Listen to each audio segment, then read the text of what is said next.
something had to, I don't know, maybe it's anniversary of the union or something. I just try to relate to some art.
Not a sun town over there.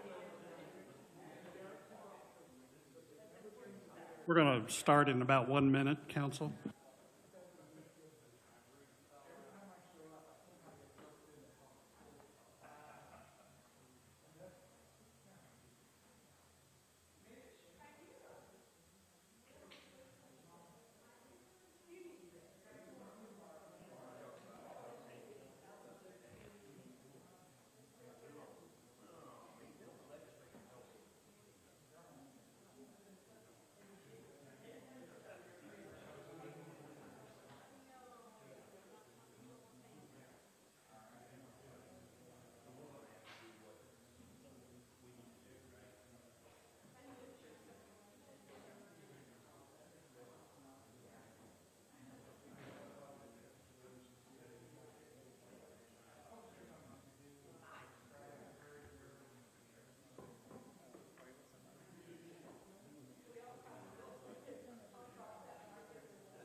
I'd like to call this meeting of the Henry County Council, May 25th, 2023, to order.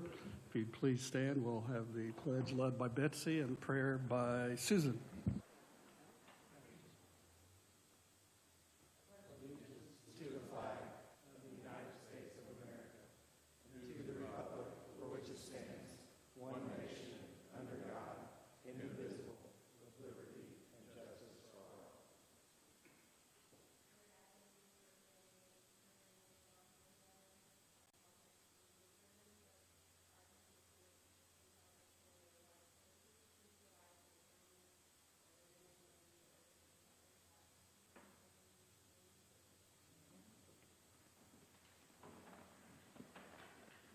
Council, you should have received the minutes from the last meeting, which was on April 27th. We have any questions, concerns, changes, corrections? If not, I'd entertain a motion to approve. So moved. Second. Moved by Shannon, seconded by Betsy. All in favor, aye. Aye. Opposed? Passes 5-0. Thank you.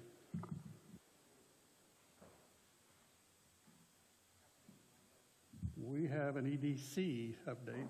We may have an ADC, RDC update. I'm not sure. You guys tell us what's going on. I have EDC on the agenda. So, Corey. So I left at your station more paper. I know that's what you wanted on Thursday afternoon is more paper, but top of the packet looks like this. It's a spreadsheet. So we'll begin with a report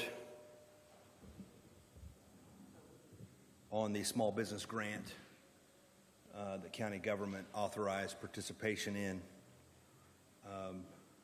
I stood here and told you a couple months ago that it was going to be a tight timeline, and it was a very tight timeline.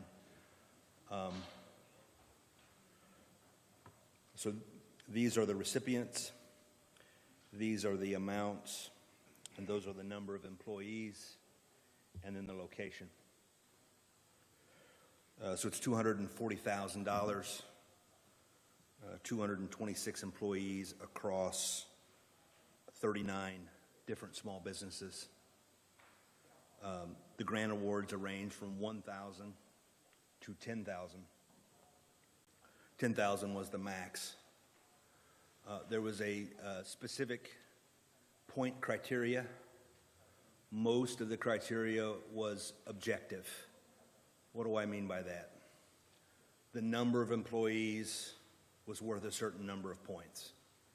If the business was owned by a veteran, it was worth a certain number of points. If it was owned by a woman, it was, if they had received a grant prior, there was a point category. So it was all fact in that section of the criteria. The other section of the criteria were two subjective questions, and that's where our volunteer committee came into play. The two subjective was impact and need. And so we scored everybody, and then we added up all the points. What I'm getting is what I'm explaining to you is why some of them got a weird number, $5,562.91. How do we come up with that? We added up all the points, and then we took the specific business points, and we did a division to get a percentage. We took that percentage and multiplied it by 240,000. That was the grant award. You'll notice towards the bottom of the sheet, a handwritten note, declined grant. We're looking for a replacement and think we have one. If we can't find a replacement, then we're going to divide that amount over 5 or 6 different grantees. That decline really threw a monkey wrench into the whole thing because the numbers were already reported to the state. And so we've got to go back to the state, and thank goodness ARA is in place because they're the ones that have to go back to the state, not Kelly or I. But we appreciate the opportunity, your support, a lot of thank yous, a lot of sincere gratitude from the small business community in receiving these grant dollars. Corey, did the one who declined, they must have applied. They did apply. Okay. Would it be safe to say that this might have not gone as smoothly without ARA's assistance? We couldn't do this without ARA's assistance. Okay. I thought that might be your answer, but just wanted to hear confirmation. I mean, so the Economic Development Corporation team, staff, and then our volunteer committee certainly had a role to play, and that was deciding and reviewing, but ARA understands the federal requirements and the state requirements and interacts with the Office of Community and Rural Affairs. I know they have said when we did Stellar, they have a stellar reputation with Okra. Yeah, I've worked with ARA for 20 years, so I'm a big supporter of ARA. That's the only economic development item I had, unless you have questions, and then I'm going to shift gears into a redevelopment report. So I want to recognize and acknowledge Chad Malacote. Chad Malacote serves on the County Redevelopment Commission. He is one of your appointments. I'm going to give the report, and then I told him that, you know, if he disagrees or wants to add color commentary, he can come on up. But what I didn't tell him is if you ask any tough questions, I may just welcome him to the podium.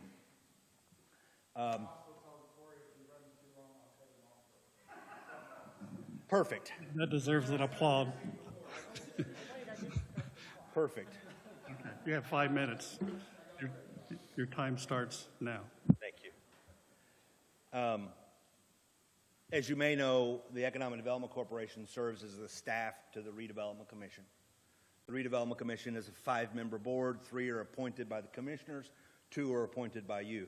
One of those appointments, as already mentioned, is Mr. Malico. The other one is Scott Hayes.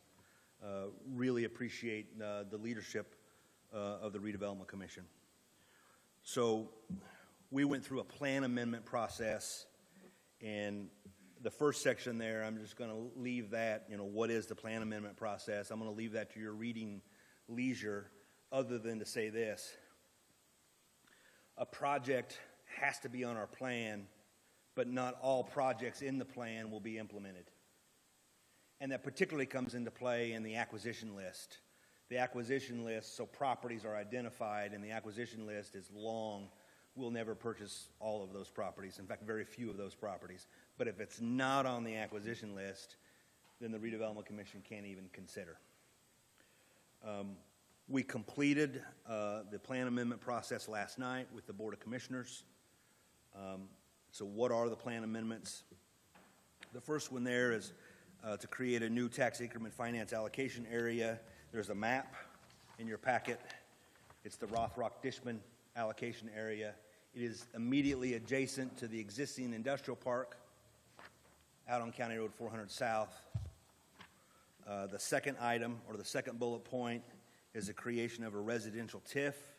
There's a map of that in your packet as well. That is at County Road 200 North and State Road 3. What that will allow us to do is be prepared to offer a TIF incentive to the residential developer for infrastructure. And if that is offered, I believe that matter comes back to this body for approval.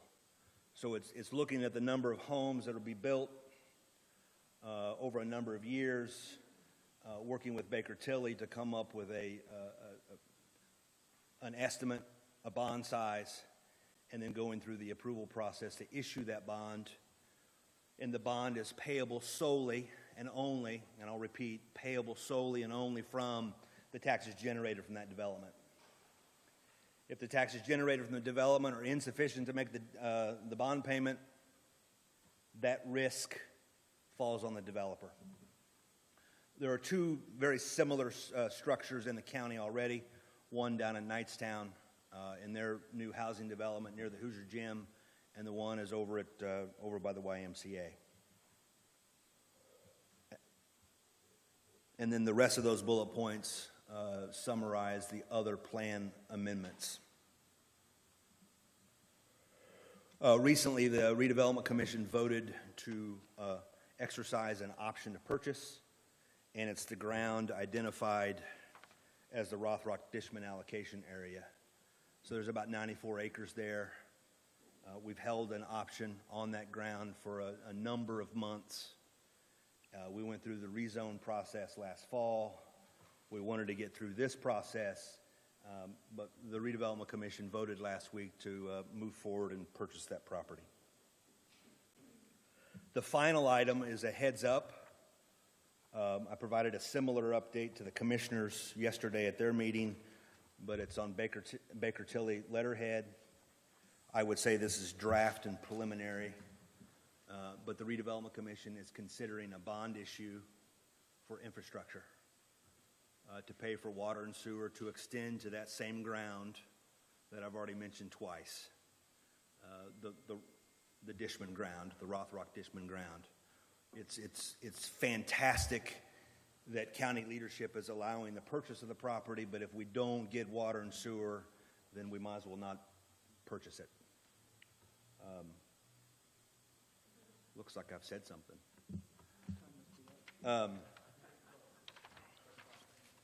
But you can go through the familiar numbers here. This would be payable solely from TIF. One more time, solely from TIF.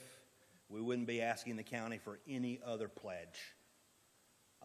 And we have the funds to do that, particularly if you look on the back page The back page is a very nice summary of our revenue, of our existing obligations, and then this proposed new bond. And then if you go to the far right, the estimated coverage. Estimated coverage is a percentage comparing available revenue to available debt.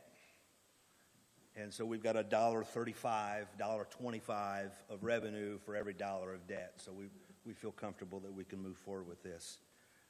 Like I said, it's preliminary. The Redevelopment Commission is still sharpening their pencil, but we wanted to make you aware of it. Chad?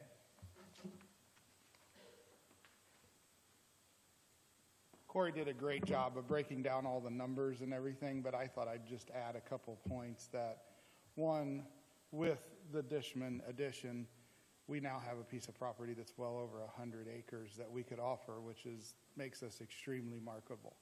So that's why that's so important. Two, and I think all of you who know me have said I've been preaching about needing housing way before I even sat in those seats. And this potential TIF district just north of the city offers the opportunity for us to actually have a housing addition put right here in Henry County of a substantial size, which is huge. That's a big thing. And the opportunity that the legislature gave us, 3-4 years ago for these housing TIFs, I'm glad we're starting to move in that direction because everybody agrees it's desperately needed in our community. So, and I'm happy to answer any other questions as your representative. You know, here we haven't been just not doing anything. A lot of these purchases and these things go through in a more executive session type scenario, like you all work in, the commissioners work in, and then we can bring them to light after we vote on them in a public setting. So, If council wants information on the presentations of the housing addition up north off of 200, and then just listen to the March and April Planning Commission meetings. Again, it's an exercise in making sausage, but it was approved. So we're happy because we do need housing, ask any real estate agent. And there's a tremendous shortage, especially of starter and medium price homes. yeah, exactly. Even though I think we're told that they probably won't break ground until 2024. Just On the horizon. a point of clarification for myself. So are we talking about two different developments? One in the So, yes, Dishman is just east of the industrial park on 400. That's an acquisition of 94 acres. It's zoned light industrial. And then the housing TIF is just it's north of the city, runs along the same road as the new jail and the prison, right in that area. And I can't remember exactly how many acres off the top of my head, Corey. Just saying, what I was thinking, 20-something acres that'll offer the opportunity for several homes to be built. Okay, and the Dishman acquisition, that has nothing to do with housing? It doesn't. That'll Okay. be for industrial, for companies. It'll offer the opportunity for 100-plus acre large manufacturer or any type of a company to come in.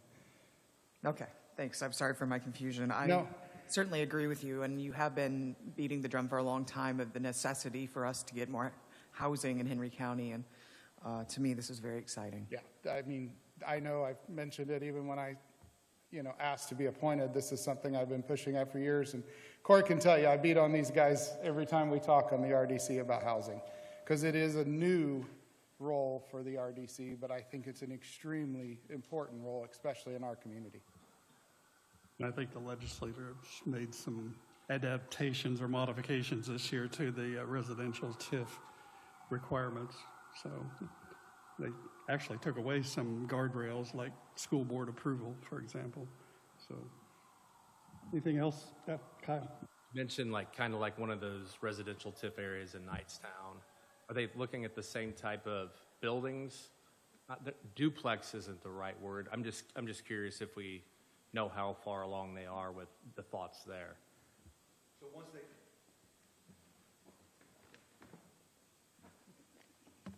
once they got their zoning, then they hired an engineer to do in-depth design. But at this point, we're looking at single-family homes.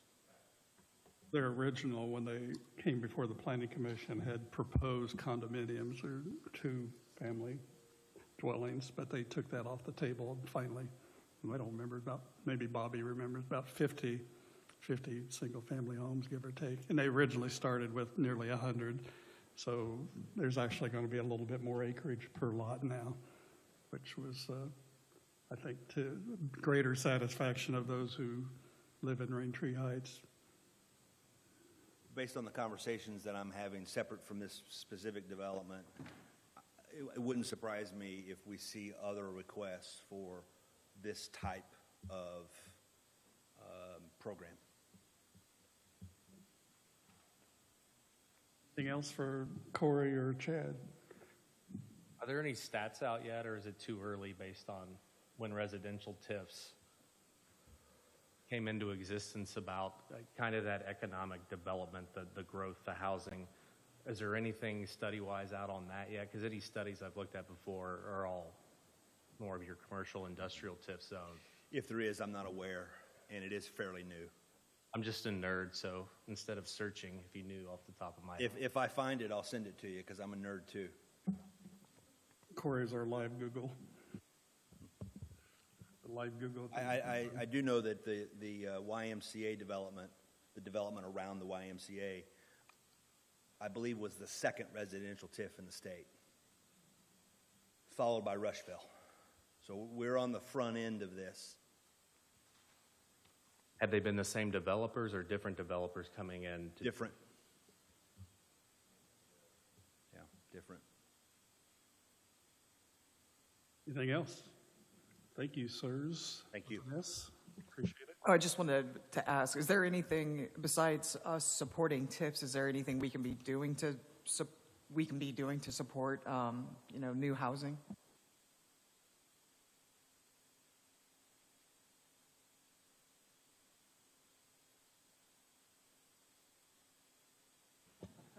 No, he's not even. I'm stumped. For once, I'm speechless. Chad, what can the council be doing to encourage further housing development in Henry County? Well, be careful what you ask. I think you have to continue to look at attracting all these things and as a package for people to want to incentivize to move here. Low taxes, amenities, especially those like trails and health and services, the things that we've done over the past that are great, but those are just continuing to be very cognizant to want to attract new people because that's, let's be real, more people brings more tax revenue. That's the way to solve this, our tax declines is to grow our population, which we've been extremely stagnant for many, many years. So, but I think we're moving right direction, and these housing TIFs, that's been the biggest challenge to this community is the lack of good median homes, like Kenan brought up. Those low to median homes we've got, as the city of Newcastle, many of our cities in the county, most of the homes were built, early 1900s, 1940s or less. There's not been a big influx of homes built in our community in many, many years, where our donut counties have added these little additions, Madison, Delaware, Hancock especially, and Wayne have added these little home additions, these cookie cutter type home additions that meet the needs of those median priced homes that, the folks that Corey's done a phenomenal job of putting to work out at Borsad and TS Tech and the Crown and those companies, we need to have housing for them too. So I think just continuing to be an attractive community and doing some of the things that Corey and Penny have done at the RDC and, incentivizing like the latest program, and you're on that committee as well, to incentivize folks to move here. I was actually reached out to one of those because I own rental properties to try to find a property to rent. And we just have even rental properties, my rental houses don't stay empty but a couple days because I have a list of dozens of people who are looking. So I think it's just, it's not a magic bullet or there's nothing you can do overnight, but continuing to remain attractive and offering something. All right, thanks. I was at what was it? That was service organization, and they had a real estate agent as a guest speaker. And at that time, it was 2 months ago, they had 33 properties for sale in all of Henry County, and historically, it's been between 50 and 120. There were 33 properties listed through all real estate agents in Henry County, which is probably a historic low. So the demand is high and the supply is low, and that's what drives up the prices. Though we're still much more competitive than the donut counties when it comes to cost of living. Your quality of life statement, younger generations are really looking for that to move where there's quality of life, and including trails and amenities and entertainment and other kind of things. So thank you both again. We have EDC board appointments, and you have the printout. John Madison and Montfort Switzer served on the EDC board through appointment by the majority of vote of the commissioners and the county council. Both are willing to serve and are active in the organization. John serves on the executive committee of EDC as treasurer and also on the Enterprise Loan Fund Committee. Mont serves on the Enterprise Loan Fund Committee. I know both of these gentlemen. They have agreed to serve again, and we're here to consider approval of them serving on the EDC in the capacity listed. Do I have a motion? Yes, I move that we reappoint John Madison and Mont Switzer. Second? Second. Okay. Moved by Shannon, seconded by Susan. Any comments, questions? Okay. All in favor, aye? Aye. Opposed? Passes 6-0. Chamber? I thought you were from the chamber. I wasn't positive, and you brought a friend. We phoned a friend, and now you bring a friend. Yes, we do. We're pretty friendly, so. Yes, we are. So this is our intern for the summer. This is Colin Alfaro, and he's from Newcastle. He's an official graduate right now. He just has to walk across the stage. So he's going to be training him on all kinds of fun things that the chamber gets to do. So first of all, I would like to talk about, we have something big happening Monday, if everybody doesn't know that already. The Memorial Day Parade. We are the largest Memorial Day Parade in Indiana, so that's something great to be able to talk about. Of course, our ceremony will start at 9 a.m., memorial ceremony, right here on the beautiful lawn of the courthouse. Our parade will start at 10. Our last count before we headed over here, we had 198 entries for the parade. So that does not include anybody who may show up the day of the, yeah, we'll have 200 for sure. Yeah, we already have a few people call, so that's good. That is a really nice parade. We have some things that are a little bit different this year. Citizens State Bank, of course, is our presenting sponsor. We have new shirts this year. I'll let you hold that up. Hoosier Automotive has sponsored shirts for the parade and for all the volunteers, so we'll have those. And they're also on sale if anybody would like some, $15 and up.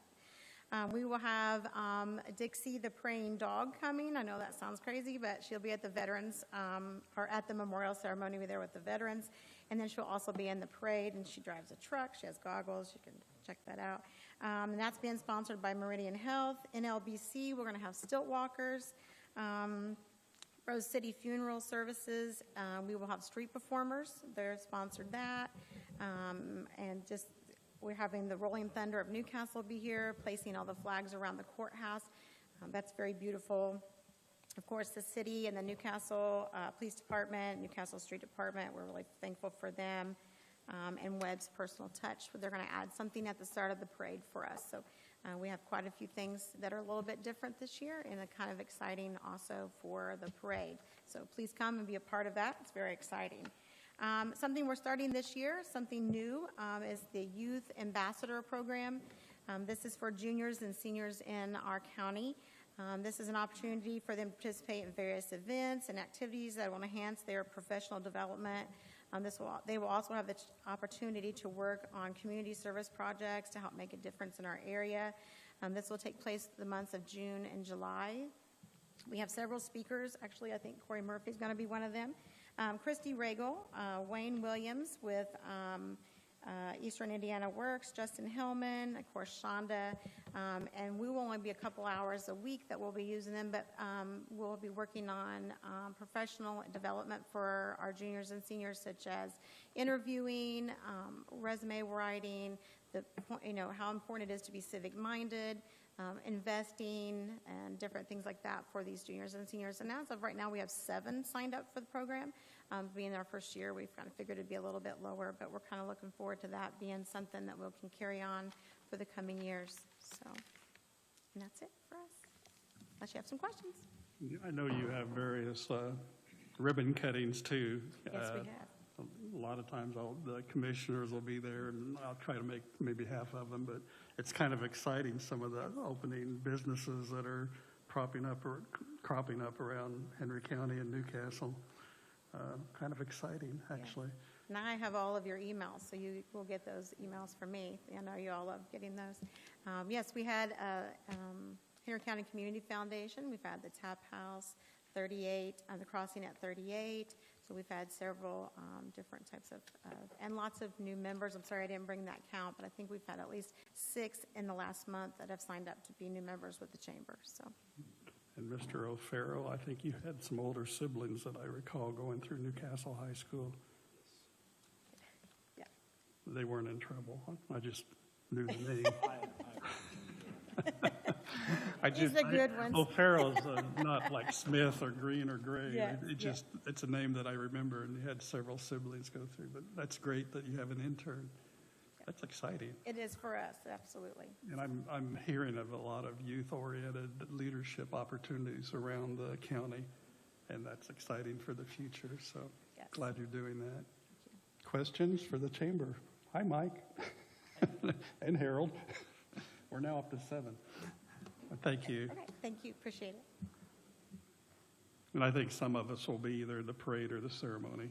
Oh, appreciate it, thank you. Yeah. PSAP, Butch, we have information that Butch has shared earlier in the week in email. And we've heard before, but we're going to get an update. It's not necessarily an update. Basically what it is, I mean, most of you have all received the stats in the packet, and some of you have had some one-on-one conversation with me. We've had some work sessions, or you've had some work sessions that I've been at, we've talked about it. And just to sort of inform and let everybody know that there's an upcoming problem with funding, and maybe try to help with the fact that something's going to have to be done, or he was talking about housing and people coming to our community, and you know, the trails and all that stuff is good, and that's great, and it is great. But you bring in a few hundred people, and then the police and fire response doesn't get there like they should get there. It won't take long for them to leave. If the crime creeps up and the garages burn down and the fire department can't get there because we don't have dispatchers to send them, then it's going to have an adverse effect on it. So what I brought to you today is just one page. The back page you already have, which is the breakdown of the different amounts of tax rate and what it would cost an average citizen in Henry County annually and monthly. I know you've got that in your packet, but I just sent that to you just as a reminder. And basically the purpose of this meeting today is we've talked about it, we've kicked it around. Some point in time, something has to kick this thing off one way or the other. Not that anybody's going to vote on anything tonight for this, other than the fact that do you want to do something or do you not? That's a crude way of putting it to you, but I guess that's the only way I can think of putting it to you. If you do want to do something, then there's a couple options down there, 3 options. One option, which would be a great option, is if the county decided to put in another couple $100,000 a year on top of what they pay now, and you guys, the county, put in a couple $100,000 more a year what you pay now, and if you got that surplus money sitting around for the next 20 years or 15 years, that'd be great. But I know you don't have it, and I think you know you don't have it. So if you don't have any other ideas, I'm asking you to look at this, the PSAP tax, and there's 3 different rates there. and each rate will represent how long it will extend the 911 services, for how many years. I think it's 12, 16, and 20. So 0.12, which basically at 0.12, if a person makes $50,000, that back sheet from Baker Tilly says it's going to cost them about $50 a year to support 911. So at this point, that's basically all I've got.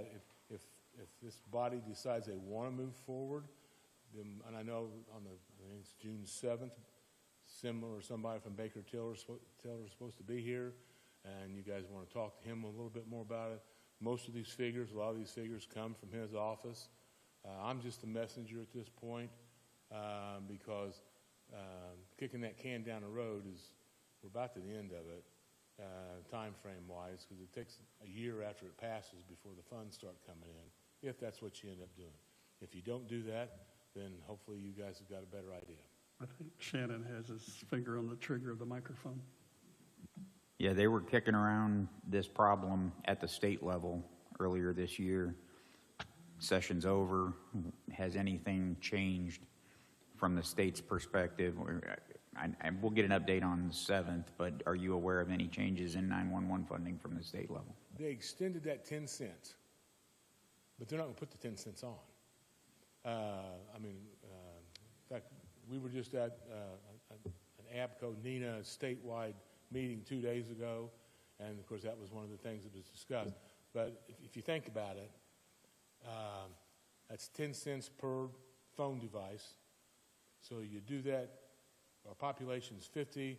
The guys out at the jail and prison shouldn't have any phones. They're not paying anything.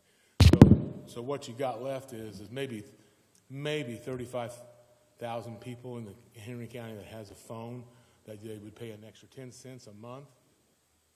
Do the math. It's not going to, a year it's not going to, it wouldn't go to $50,000. $50,000 isn't going to fix this problem. So if they did put it on, that's not going to fix it. They have no intentions of putting it on. They want the legislative body to pass that in case of an emergency 2 years from now or a year and a half from now. This was their theory, that they could put it on without having to go back through the legislative body. That's why they extended it. And that's the only, it looked good on paper, and everybody thought that was going to be our savior.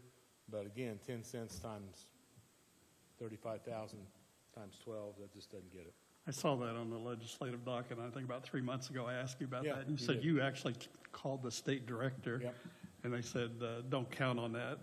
It's for that emergency. Right. But we basically said if we pass it or extend it, you're not going to raise it. No. You're not going to actually implement that 10 cents. But it's there in case of an emergency. So. And that would be probably an emergency on the state level side, so that they could increase it so that they could get more funding. I know that's hard to believe, that the state would want more funding and not pass it down to the county, but that's sort of what happens. Shocking. That's just shocking to us. It's been around for a few years. Yeah. I noticed that on your document it says that two of the options under item 3 require county council and city approval. I assume you're having these same discussions with the city. Yes. And can you share or the mayor share city's input? Well, from my aspect, the fire chief, police chief, myself have met with any or all the city councilmen. They've all come away with pretty much the same response that most of you came away with. A couple of them, just like a couple of you, when we were talking about the 0.10, and that would extend it 12 to 13 years, their response was, what would it take to go out 20? And that's why I went back to Baker Tilly and says, figure out what it's going to take to go out 20, and that's where we come up with the 0.12. So I take that as a positive move, not a negative move on their part, and hopefully on your part too. At the same time, we've talked to them just like I've talked to all of you and provided them with the same material that I provided you. I know there has been some discussion about maybe once this thing does, and this is the body that has to start it or kill it, whichever way it may be. once it is started, if it does get started, then that's when it goes, this body has to take it to the city. I mean, I don't mind being a spokesperson for it or being there to answer questions. And then, if they agree and want to do something jointly, then there has to be public hearings. And then after the public hearings, we'll have people that will oppose it. We'll have people that are going to be for it. And then buck stops with all of you. You have to decide what you want to do and how you want to handle it. So that's the process. My fear is we can't wait too much longer to start down that process, because I think it's October, the end of October. It is when it has to pass. It is. And if it's not passed by then, it goes into next year, and next year's they will be broke in 2025 before the money comes in. I had a conversation with Jason similar this morning. Basically, if we do the point one, which would only require our action, we could go as late as the July meeting, but we would need to do it in June in order to meet the October deadline if we go over the point one and have to involve the city as an example. So that's the timeline. If we're going to go above .10, we need to make a decision in the June meeting. Or if we do the 1.0 and requires this county council, we could do it as late as July and still have ample time to meet ahead of that October. And I have a feeling this will be a serious discussion when Baker Tilly, when Jason and or Page comes and gives the 5-year comp plan on June 7th. This will be a topic that will be discussed thoroughly.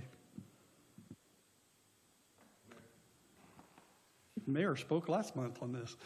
Yeah, I hope everybody realizes what the magnitude of this is.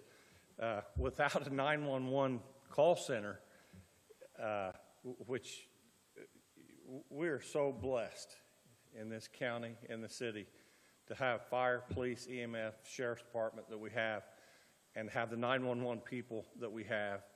The 911 call center does not get enough kudos for what they do. Had a young man that literally talked to a young girl off the ledge from committing suicide. So if we don't have a 911 call center, I need you to think back when there used to be a phone book and you'd open it up and the first page was Middletown, Caddis, Sheriff's Department, Fire Department, Volunteer Fire Department. And instead of picking up the phone and calling 911, you've got to call that department direct. So if it's an emergency, number one, where are they going to find a phone book today? Where are we going to post that they're going to get online right away and find the exact number that they need to call? So, I mean, literally, this is, do we want a 911 system in Newcastle, Henry County or not? I mean, it's simple as that. Hey, Greg, I don't want to cut you off, because I think we all... Well, here's my suggestion. What we would like to do is do the presentation the same way we did Lowett. We would like to have it at the Smith Auditorium of the Armory, where the city council and county councils, if you're on board, we would like to do it all at one time, not have to play ping pong back and forth. How many's here that went through that Lowett? Do any of you remember what we did with Lowett? We called the city council and the county council came together at Smith Auditorium, and we let the public speak, and we were all on board. It looked like we were all together, and we made the presentation. You were there, weren't you, Joel, on that? And so that's the city's suggestion. It starts here, but Sure. we're willing to, if you'd like to have that one meeting all together, that we're together, that's what we would like to do. I think from our standpoint, we all recognize the magnitude. I don't want to speak for everybody, but we all recognize the magnitude.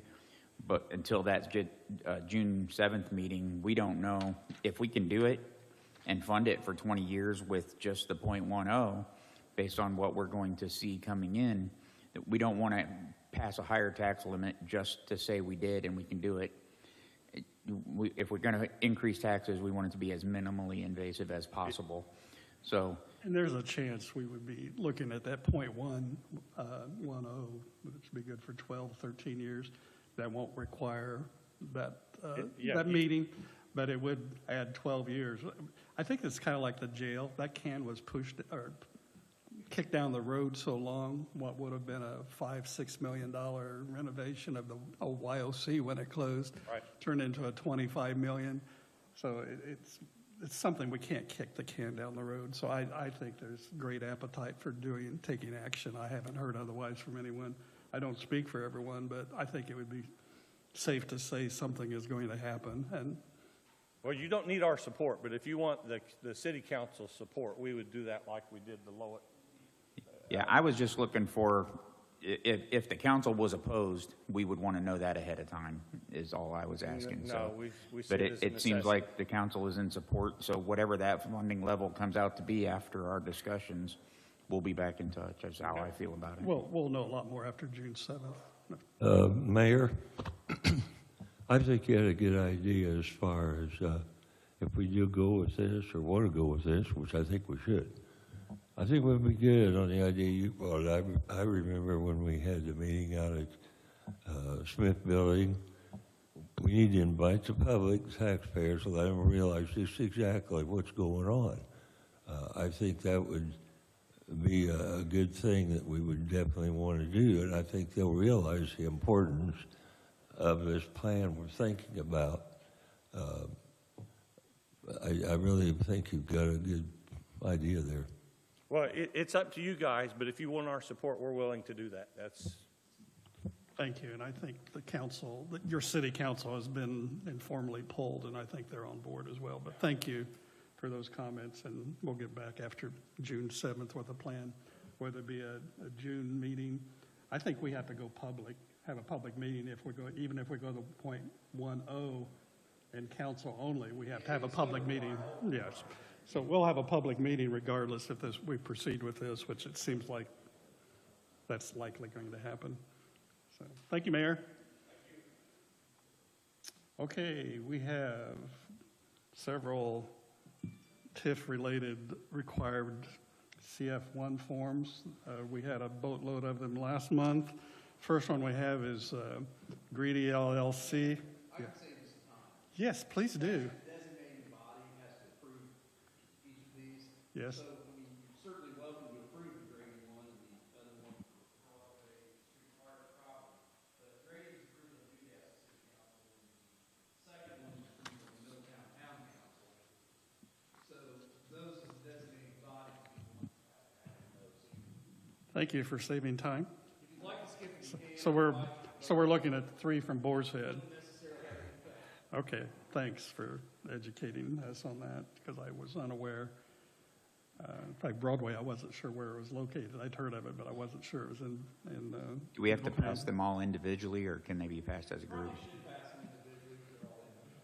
Okay, the first one is on Brooks Drive. Do I have a motion to approve the Boar's Head one on Brooks Drive? So moved. Been moved by Susan, seconded by Harold. Any discussion? Not all in favor, aye. Aye. Aye. Opposed, nay. As a member of the Tax Abatement Committee, I don't recall any conversations that we had. I'm in favor of this, but I don't know that we were given a heads up that, do you remember hearing anything, Shannon? Corey, is that something we should have sat down and talked about?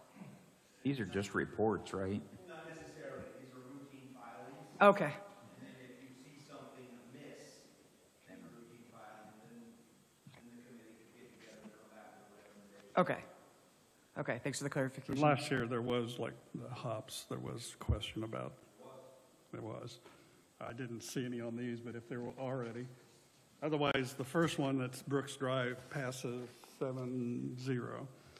Second one is one of 2, that's the 400 South. I'm not sure which order these are. One of them is number 3307. They're both identical, pretty much, looking through, except different dates. The first one, that's estimated start date of 15, start date 14, completion date 17. Do you have a motion to approve? So moved. Moved by Second. Shannon, seconded by Betsy. Discussion? If not, all in favor, aye. Aye. Opposed, nay. Passes 7-0. Then the third one is one that has a start date of 2017 and an actual start date of 16, completion date also of 2017. Boar's Head also on 400 South. Do I have a motion to approve? So moved. Second. Again, moved by Shannon, seconded by Betsy. Any discussion? All in favor, aye. Aye. Opposed? Passes 7-0. Okay, ordinance, I don't have an ordinance number, but that can be put on later. Sheriff's Department, and I think we have some emails today, and I think Susan, based on an ARP committee meeting yesterday where we changed the motion to be the remainder of the ARP monies to go to Henry County buildings and Henry County vehicles was the final. Based on that, which this was printed before that ARP meeting, Susan has an update, I do believe. So last month, I think it was last month that we passed an ordinance that would allow the Sheriff's Department to do a $2,500 signing bonus for lateral hires, $5,000 signing bonus for lateral hires. This ordinance has to do with new hires that still need to go through the academy, and it is for the Sheriff's Department to issue a $2,000 signing bonus for new hires that still need to be trained. And the way the ordinance is written right now is that the first $1,000 would come from ARP funds and the second $1,000 would come from the commissary fund. But we since found out that the ARP funds have been depleted, that have been set aside for that purpose. So I would like to make a motion that we pass ordinance number 2022-3 do I pass the amendment first? How did you tell me to do it? Typically, you would move to amend the Okay. ordinance first, and then that would be voted. All right, I would move to amend ordinance number 2022-3 to change the funding source of this $2,000 hiring bonus to be all from the Sheriff's Commissary Fund, in which the sheriff has agreed to. I have a motion, do I have a second? Just By Kyle, now discussion. the ordinance number, shouldn't it be 2023-3? Isn't it always the year? So it should be 2023-3. Agreed. Okay, 2023 something -3. Okay. We have motion, we have second. Any other discussion? So that again was the motion to amend. To amend from the split 1,000, our commissary to all 2,000 commissary, correct? No, second. Okay. It's been moved, seconded by Betsy. Any further discussion? If not, all in favor, aye. Aye. Opposed, nay? The amendment passes 7-0. Now, And a I'd now vote like, on the actual amended ordinance. I'd like to make a motion that we now pass the amended version of ordinance number 2023-3. Second. It's been moved by Susan. Who seconded? Sounded like Shannon. Shannon. Discussion? If not, all in favor of passing the amended ordinance, say aye. Aye. Opposed, nay. Passes 7-0. I have one other question about the Sheriff's Department before we move on, if that's okay. Floor is yours. Okay. So Debbie just sent me a text about what we were talking about, so I know she's watching. But Bobby, also the transfers we were doing for the Sheriff's Department to cover the $25,000, is that something we need to vote on tonight?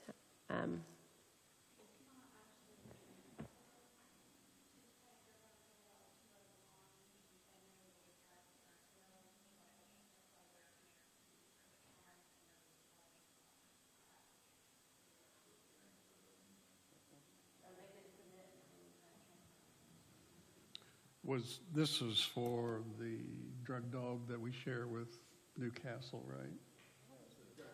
Drug task force that we split 50-50 the cost of, okay.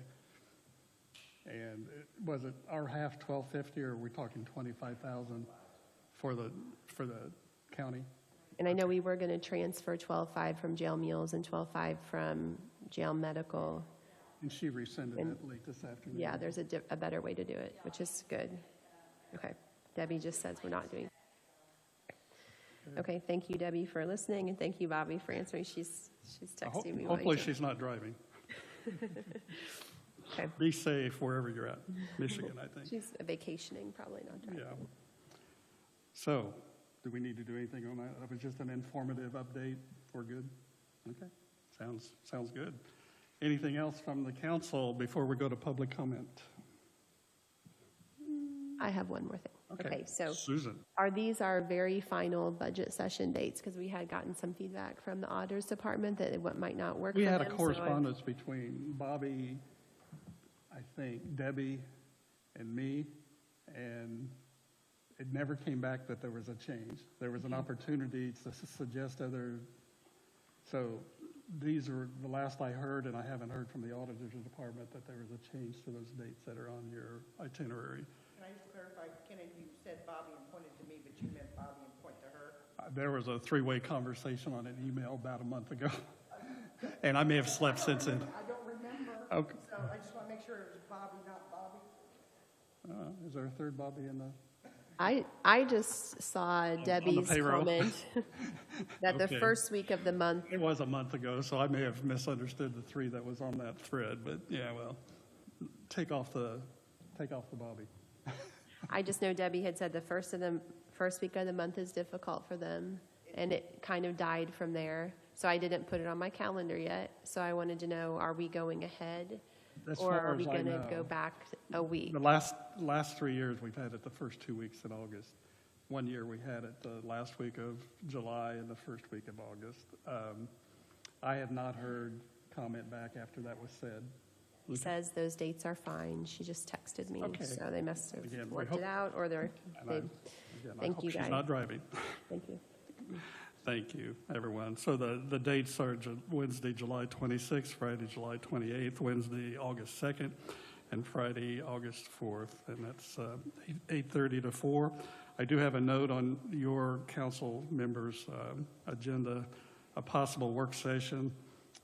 Working through Stephanie today, Wagner, Irwin, Shealy, Addie did comment that we should have the market analysis of employee pay statewide by June the 26th. I suggested a work session after we have the Baker-Tilly meeting on the 7th and the market analysis from Wagner, Irwin, Shealy on the 26th, possibly 4:30 on Thursday the 29th.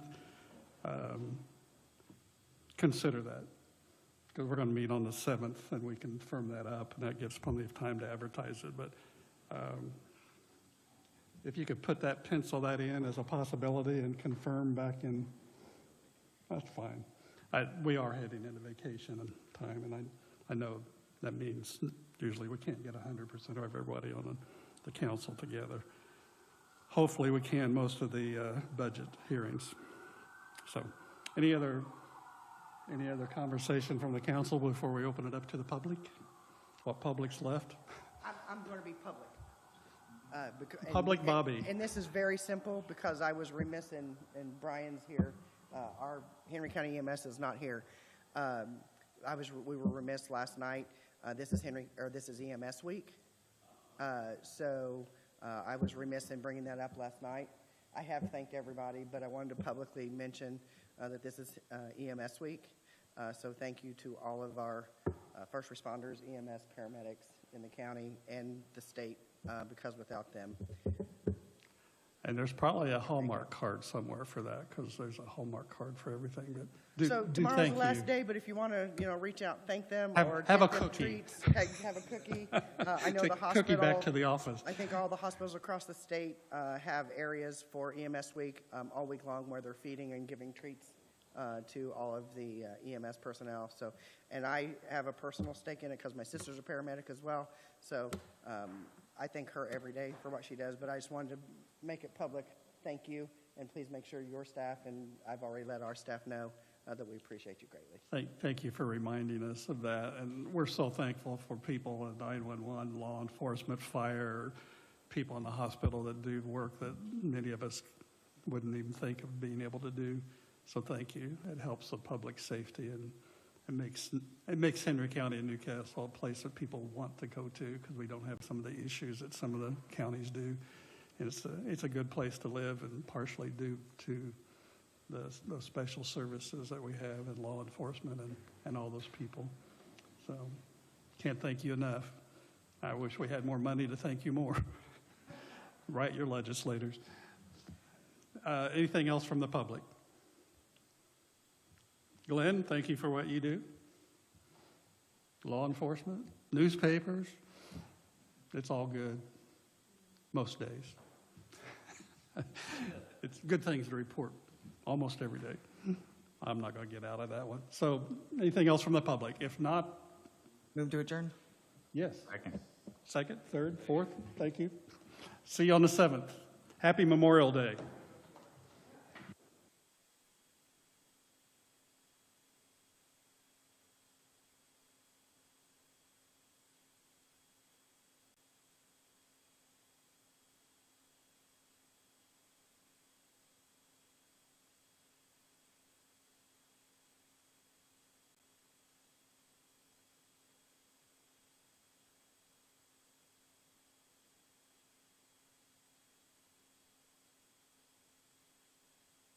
Hey, sign some forms up here, please, before you go.